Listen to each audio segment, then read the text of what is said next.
लेखक पु ल देशपांडे महाराष्ट्राचं हास्य दैवत. लोकांना मनमुराद हसवणं हा पुलंचा छंद. असंच एक विनोदी पुस्तक हसवणूक नावाने पुलंचं प्रकाशित झालेलं आहे.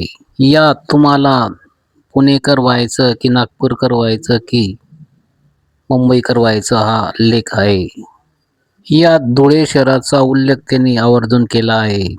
या पुस्तकात पुलंनी महाराष्ट्रातील विविध मोठ्या शहरातील लोकांचे जीवन, संस्कृती व त्यांची जीवनशैली यावर भाष्य केले आहे.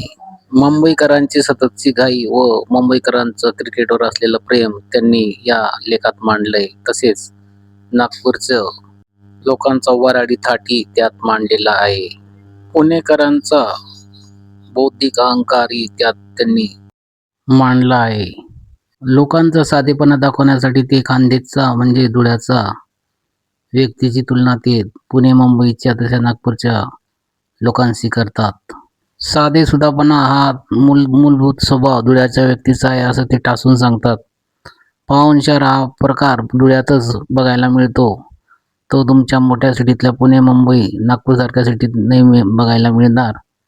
अगदी चहा पाजायची तरी पुण्या मुंबईतील लोक नाटक करतात, तसे धुळ्यातली व्यक्ती साधेपणाने ते तसं करते. हो, आदरातिथ्य करण्यात खानदेशी मंडळी, धुळेकर मंडळी अगदी पुढे आहे ते असं ठासून सांगतात पु ल देशपांडे.